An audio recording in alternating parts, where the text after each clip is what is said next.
Okay, so welcome back. If you're watching this, then it means that it's a Thursday and there's time for, more reading and videos and treks down memory lane. And admittedly, I'm cheating a little bit on this one. You know, the okay, the big thing about like the last video, and part of what became a thing in high school was I stopped wearing the jean jacket. Um, my wonderful wardrobe then changed to wearing, I didn't give up white t-shirts or jeans a lot, but I'd wear different overshirts. And I was like, oh, I can redo that look for this video because I like putting little things like that in here. Um, but then I realized that in the chapters that I am reading today, three out of the four of them are all REO Speedwagon songs. So, haha, we are back to my REO Speedwagon t-shirt library that I have. And when I mean library, I have like seven of them, and I always try and find good deals. I'd say not my fault, but my concert purchases say otherwise. So anyway, further proof that no matter how old you get, you can still remain a young dork. Um, this is actually a quicker video in terms of like amount, like number of chapters that I am doing, but it's also one that I have to kind of give a little bit of a precursor to.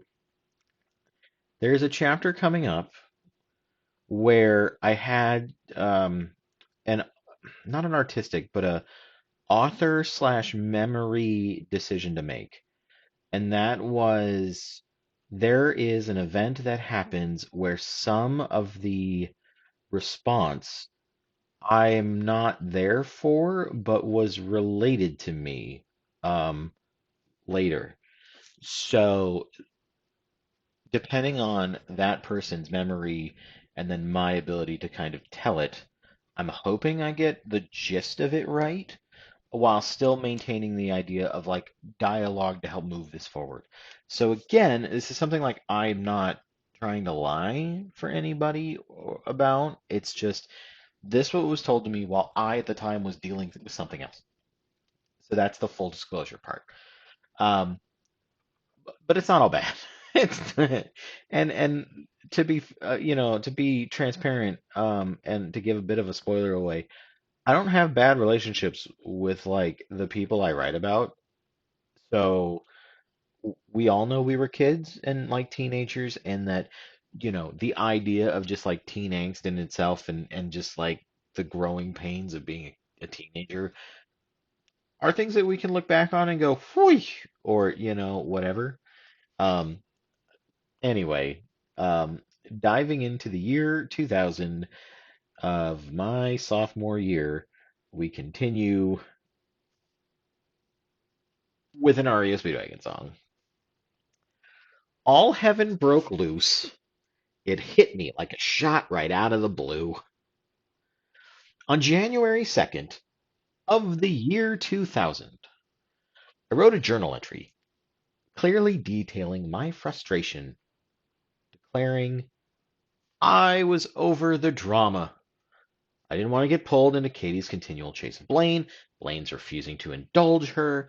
I hated being the go-between for both of them.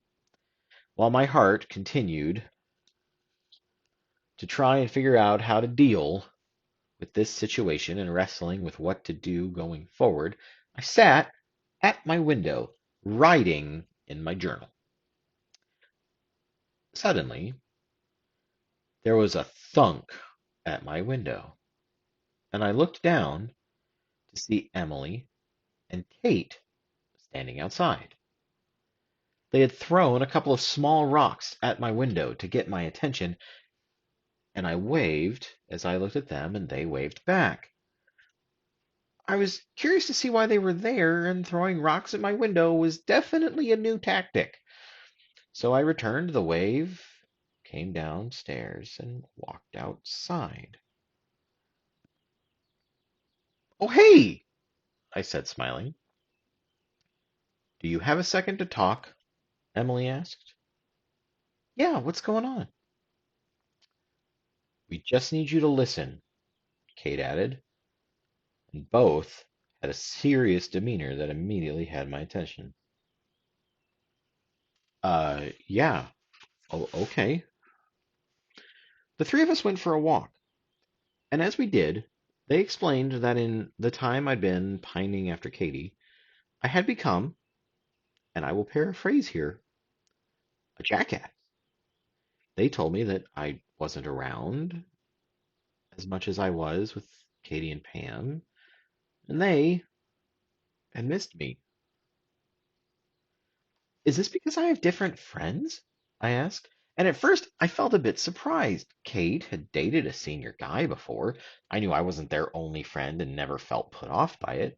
So why the concern? You have different friends. You get to have boyfriends, and then when you do, we don't hang out. It's because it doesn't seem like you, Kate said. What do you mean? I asked, and now I was getting frustrated. You stopped wearing your jean jacket, Emily mentioned. Did you decide to do that, or did someone else say something? Um, I Katie mentioned I should change up my style, I explained. And listen, we're okay with that, but do you want to do that? Kate asked. I mean, I began. Emily took a step forward and out of nowhere kissed me right on the lips. She took a step back, still looking at me. And Kate looked at her and at and I put my hands up instinctively in surprise. I don't know if this was the plan or in reaction to me just being defensive, but anything I was going to say vanished at that moment. It's just we were starting to feel a little ignored with everything that's been going on, Kate said, cutting the silence. We wanted to make sure that you were okay, to tell you that we missed you and let you know we love you, Emily added, exchanging a look with Kate, who nodded in agreement, and then they both looked back at me. My brain and heart went through a hard reboot. Whatever I had felt about reaching the point of exasperation with everything Katie and Blaine got a kick in the ass, and I looked at Emily and then Kate. I'm really sorry, you two, I said. I never wanted you to feel that way. I'll work on getting better, being better, I promise. They both smiled and gave me a hug. Happy New Year. We'll see you at school, Kate said. As I walked them to the car, they parked on the curb outside my window. They got in their car and waved as they drove off. I stood outside of the townhouse for a minute and watched them head out of sight, still trying to process what just happened. I walked inside and upstairs and felt at first like an idiot that I'd not been able to see how I'd been acting toward my two oldest friends. I knew things had to change. That night, in a second entry, I wrote in my journal what had happened, saying that two angels had stopped by to break me out of my head, and it further cemented the fact that I had to, and just needed to, break from Blaine and Katie's drama. After writing, I stopped and I looked out the window, and it was at this moment that my heart and brain caught up to everything that just happened. Wait, did Emily just kiss me? Rock you like a hurricane. Maddie, I'm going to tell you something, Katie said. What's up? I said, sitting in my room on the phone with her. Blaine and I have been officially dating since December 26th, but we've been together longer than that. I just haven't said anything. Has he? She said it so matter-of-factly I didn't even register it at first. I sat in silence for a minute. I I had tried to be over this drama but feelings still linger. and I was in disbelief. No. Katie said that she was on her way over, and when she hung up, I sat in my room, stunned. I didn't feel angry at that moment. I just felt numb. Katie had gotten what she wanted, and I wasn't sure if she was coming over to explain or to brag. I don't know if I was ready for either one. A few minutes later, Katie came over and asked me to go for a drive. As we headed down the road, she was definitely happy. She was bubbly and all smiles, hopping in her seat as she talked to me. Isn't this great? I knew Blaine would finally see how much I cared for him. I never felt like this before, and we've been able to be together, and it's been so wonderful. But Maddie, listen, you're standing between me and Blaine announcing we're dating. I wanted to ask, can you just be okay with it? What do you mean? I asked, trying to hide my hurt so to not dampen the mood. Blaine won't say we're official or anything until you know and you're okay with it. But this is really important to me. Can you be okay with it? Katie asked. She seemed worried about my response. Katie, I began. Please, she pleaded. I sighed and nodded. Okay. It was really all I could do at that moment. Katie gushed over Blaine for the remainder of the conversation, but I was seething. When she dropped me off, she waved goodbye and shouted, Love you, Maddie, from the open window before driving off. I felt so dulled to everything that I ignored waving back, knowing that there wasn't anything else to do. I walked inside and upstairs. My brain and heart had been in constant struggle for months, and I knew in that moment, though, through everything, my best friend, the man I thought of as a brother, had been lying to me. The very next day, I sat in the hallway before Downbeat, numb to everything but my anger.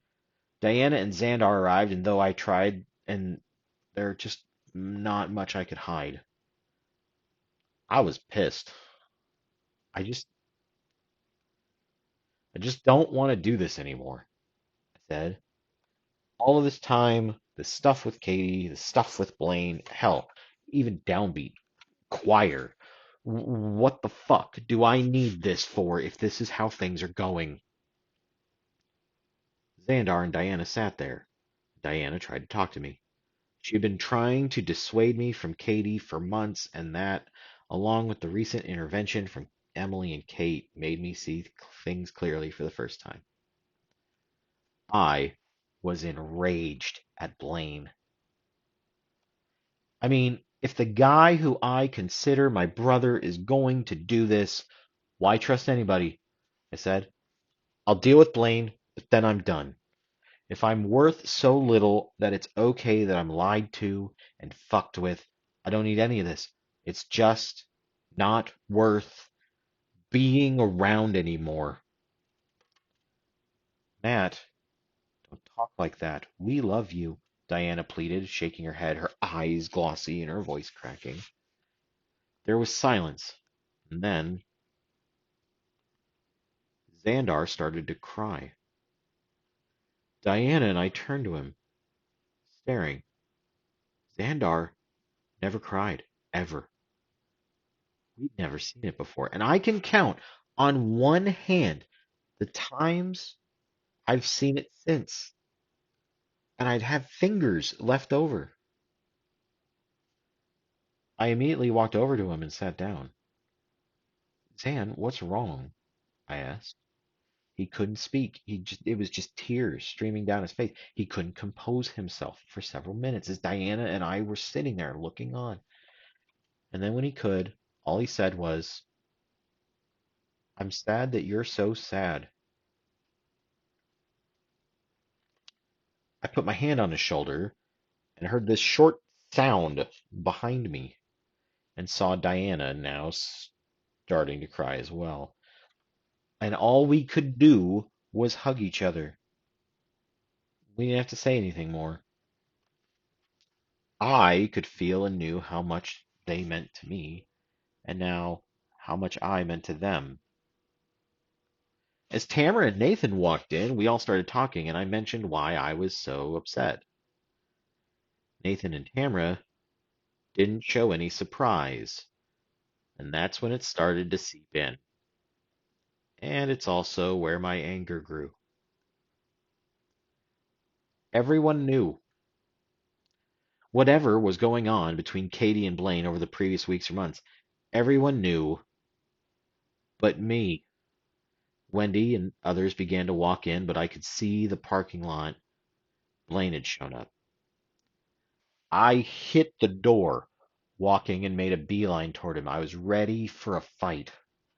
I wanted to, needed to hear it from him. As I walked up, Pam was there, and Blaine stepped out of the Geo with his bottle of Dr. Pepper, and he was smiling. Hey, bro. No, fuck that. How long have you and Katie been messing around? He looked at me stunned. What? I repeated, slower and quieter. How long have you and Katie been messing around? Okay, he said, putting his hand up. Pam watched us for a minute, and Tammy popped out of the back of the Geo. What is Matt talking about? She asked. Okay, listen, Blaine started, but Tammy stormed off, running. Blaine yelled after her. Tam! I'm going after her, but you and me? We're not done. We're talking about this later, I said. I left Blaine standing there and went back in looking for Tammy, who I found was Xandar. I told Tammy what I knew as Xandar stood with both of us. Tammy hadn't known anything. I tried to tell them I would handle things with Blaine, one way or another, and walked back into Downbeat, which had started, while Zan said he would talk to Tammy. I could tell that the music gods had a twisted sense of humor that day because as I joined Downbeat, they were already in the midst of practicing the song I Get Along Without You Very Well, a song about a jilted lover. There was only one empty spot for me to stand, and it was between Blaine and Katie, a metaphor that wasn't lost on me at the time. And internally, I laughed. I tried to maintain my cool, but I was still seeing red. I could feel everyone looking at me as I stepped between the two of them, and the song began. I get along without you very well, of course I do. And I could feel emotion rise up in me as we continued the song, and suddenly came Katie's solo. What a guy, what a fool am I to think my breaking heart could kid the moon. My heart sank as the words stabbed me, and from the corner of my eye I could see Blaine shift uncomfortably. I was done. After 2 months of being jerked around, lied to, manipulated, and now stupidly feeling like I'd changed my very identity while chasing what I thought could be a mutual attraction. I had reached my limit. Those few minutes stuck between them singing a song about a broken heart with a broken heart felt like an eternity, and as hard as I tried to check my emotion at the door, my 15-year-old heart couldn't take it any longer. Yeah, okay, I'm not doing this anymore, I said as the song finished and I walked out. I hit the door, cracking it against the outside, and nearly bowled right over Tammy and Zan, who were waiting outside. Where are you going? Tammy asked. I'm going to the office and dropping choir. I don't fucking need this. Meanwhile, inside the choir room there was silence. I later learned of what happened next from friends who witnessed my exit. Look, you guys are going to need to figure your stuff out on your time, but not mine, Wendy barked at Blaine and Katie. Does Matt know yet? One of the guys asked. Because if he doesn't, this is getting ridiculous, because even she knows, he said, pointing at Wendy. I don't know what you're talking about, she uttered, trying to play dumb. Good luck getting us to focus now, someone else said. Blaine left the room to follow me. Diana and Pam followed. Katie tried as well, but Diana blocked the doorway. Blaine caught up to me and tried to talk, but I didn't give him the chance. Listen, man, let's get past the fact you knew how I felt about her for months. You sat there and lied to me. For what, weeks? Months? You had or have, I don't know, a girlfriend? Now you have two? One? Seriously? What the fuck? I shouted. Zan and Tammy stood there as Pam walked up. How long have you all known? I seethed. This group, this little family we have, how long have you known? I could feel my heart pounding and my arms go tingly with adrenaline, all the while Blaine's face showing he was struggling. We've been dating, okay, since like Christmas, Blaine said finally. How long have you been messing around? Because as of last night, Katie decided to brag to me, and she told me everything, I said. Diana stood in the doorway and began to close it behind her. Does Matt need backup? Nathan asked from the choir room as he and Brian stood to help. No, just let him handle this, Diana answered. I'm going out there, Katie demanded, stamping her foot, but Diana stepped between her and the door. For once in your life, Katie, just shut the fuck up. Not everything is about you, one of the girls fired back. It's none of Matt's business what we do. You're wrong, Katie. Leave it alone, said one of the other girls. As Katie sulked, Blaine and I continued on the other side of the door in the hallway as Pam looked on. How long? I turned to Pam. How long? A while, Blaine said sheepishly. I turned to him, but Tammy, by this point, had heard enough.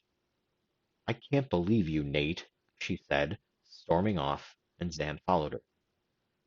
I want to kick the shit out of you. You know that, right? I snarled at Blaine. All you had to do was be honest with me. You were my best friend and my brother, and this is how it comes out.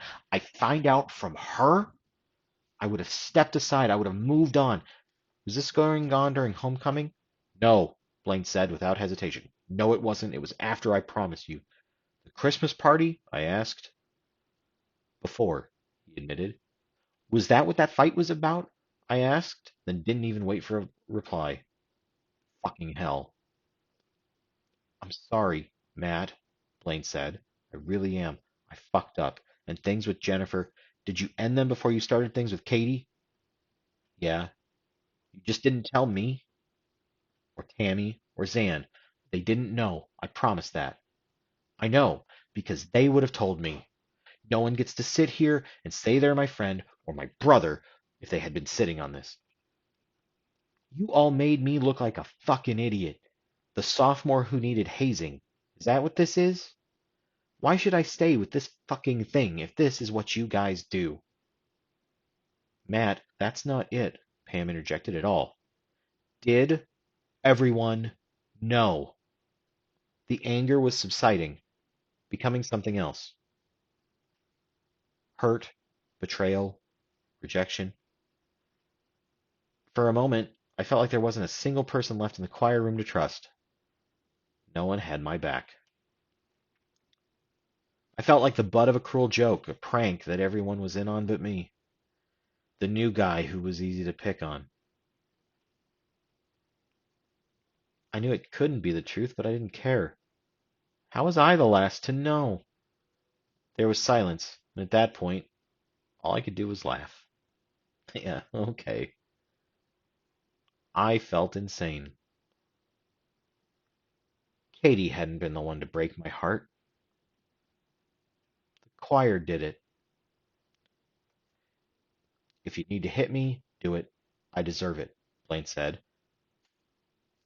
I believed I could see pain in his eyes, that I knew him well enough to know he regretted it. Yeah, you do, but I'm not going to do that, I said, taking a deep breath. What now? He asked. He was worried, and I didn't know what to do or say next. He had broken things, and I knew that if they were going to be fixed, I'd be the one to fix it. I don't know, I said as I walked away. Emily and Kate had arrived and were by the choir room, and others from a cappella had begun to show up and had heard of what happened. You were right about them, about everything, I told Emily and Kate, clearing my throat. I'll be fine. Just need a minute. I walked back into the choir room and Katie glared at me, pissed. Sorry, everybody, I said. I saw Wendy looking at me.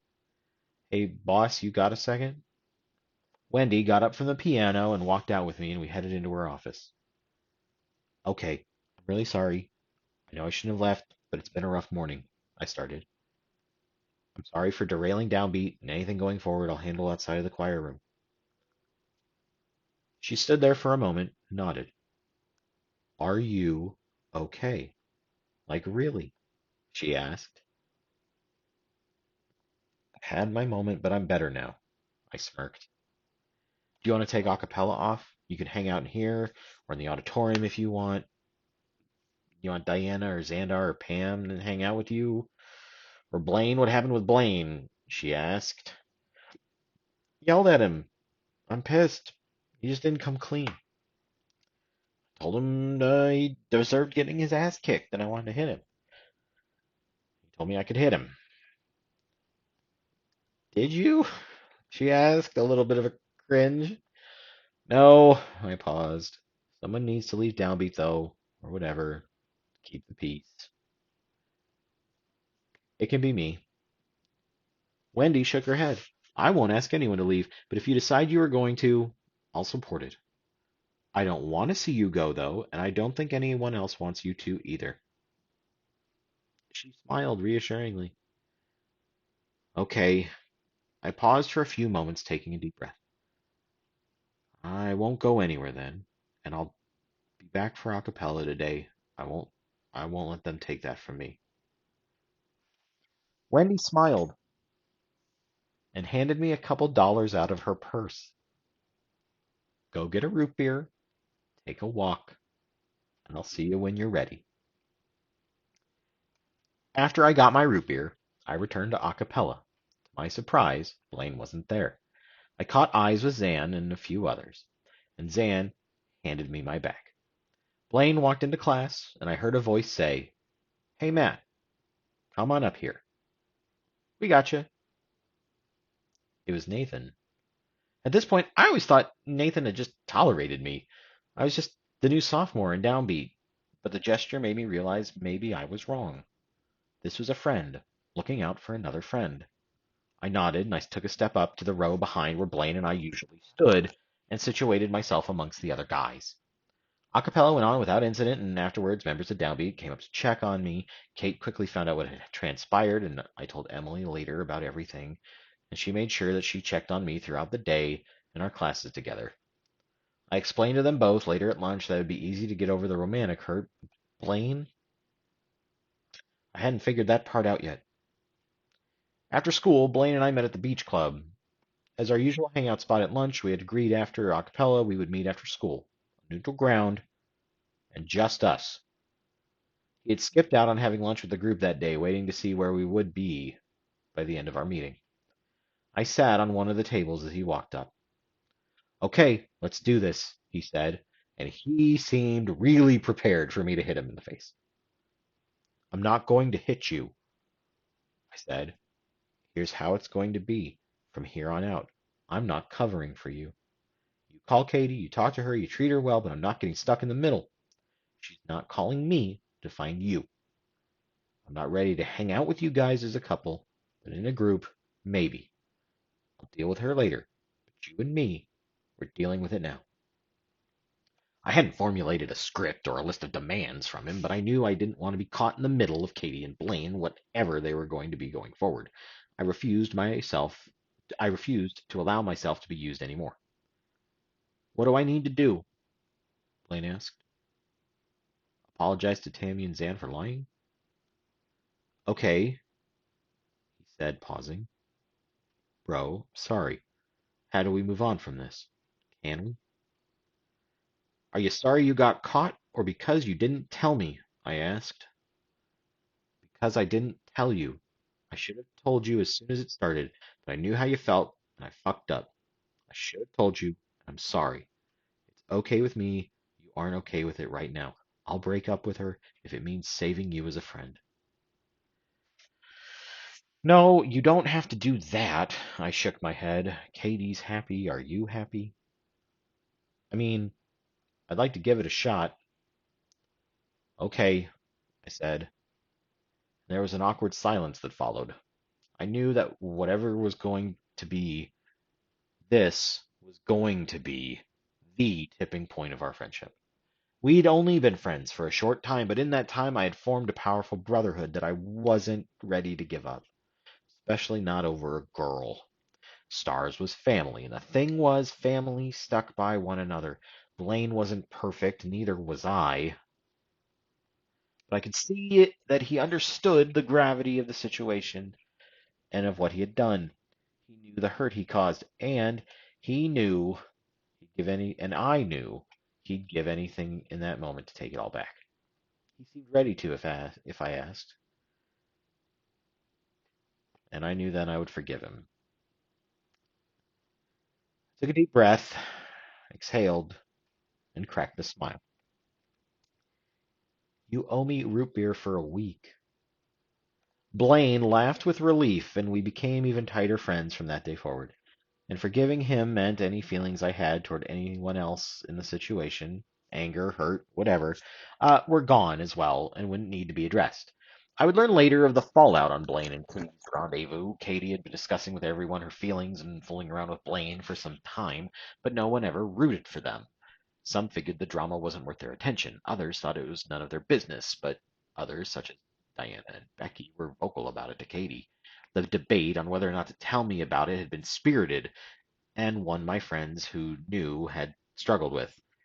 Listen, in retrospect, we were all kids at the mercy of all sorts of hormones and clumsily navigating social clues, our own insecurities, and a lot of big, conflicted, and confusing feelings.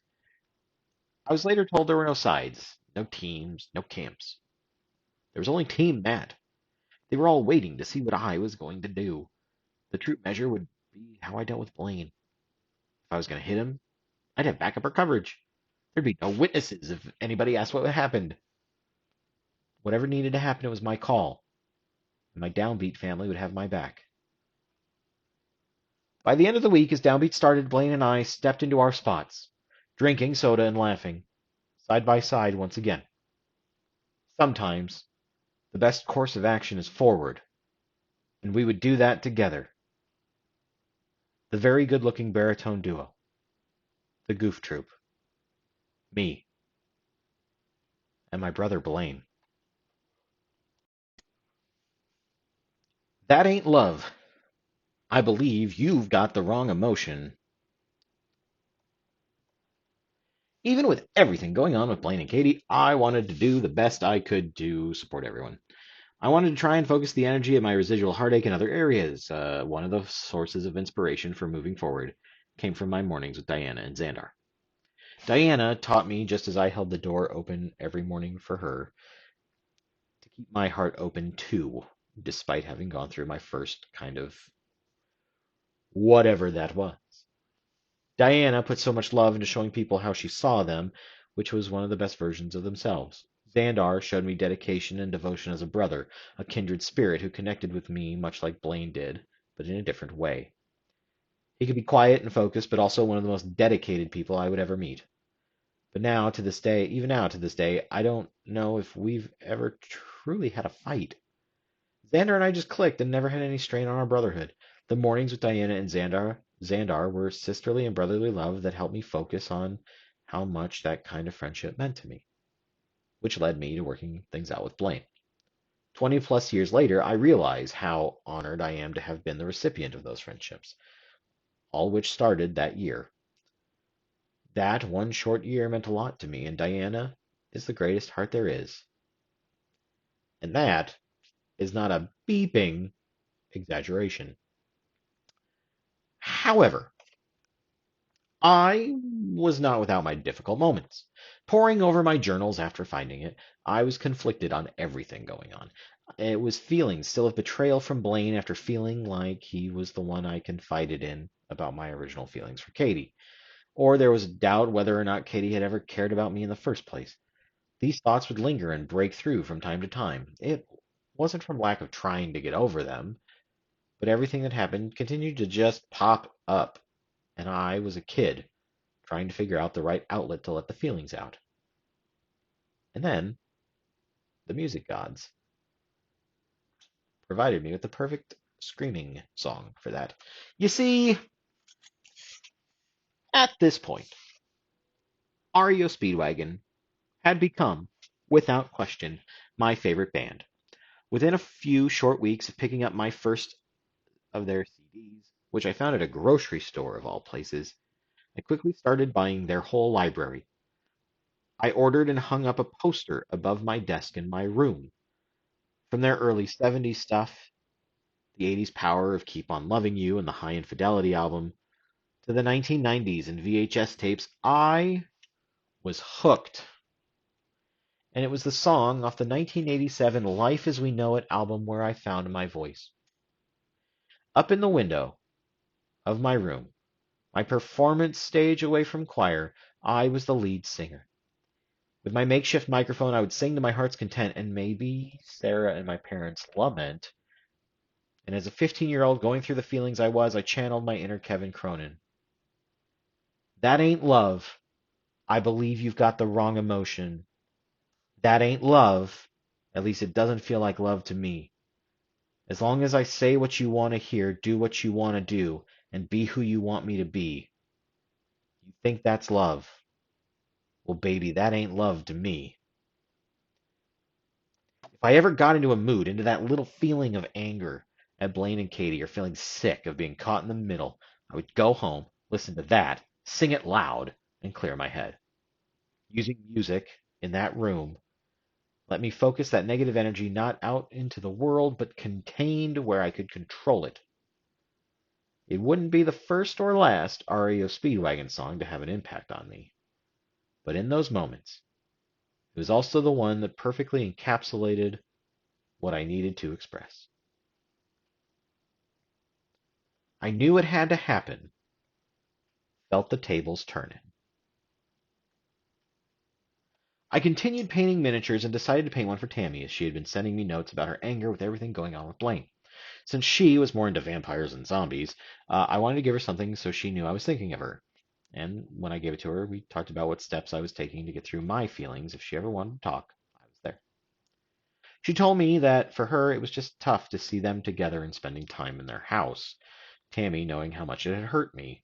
I tried to explain to her, though, that part of it now for me was the healing process, that I was moving forward, even if it might be slow.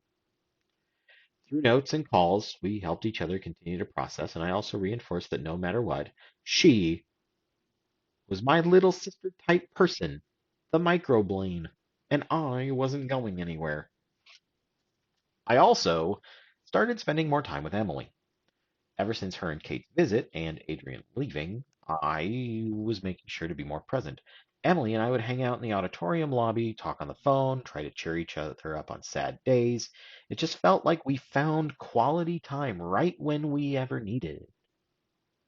I was more than happy to be a distraction for her when she felt down, and one of the things we would do was watch movies together.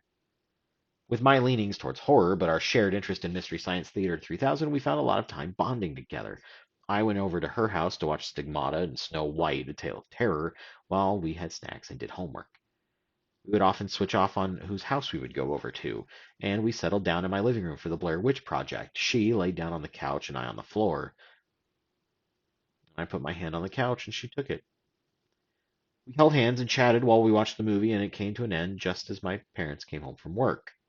My parents adored Emily and were always happy to see her, which meant I could forego questions or concerns about having girls over while alone at the house. Emily and I would say our hellos to my parents and go for a walk before she left for home. One day, she brought a small present with her. I wanted you to have this for your collection, she said. I opened it up, and inside was a CD jewel case with red pen writing on the cover.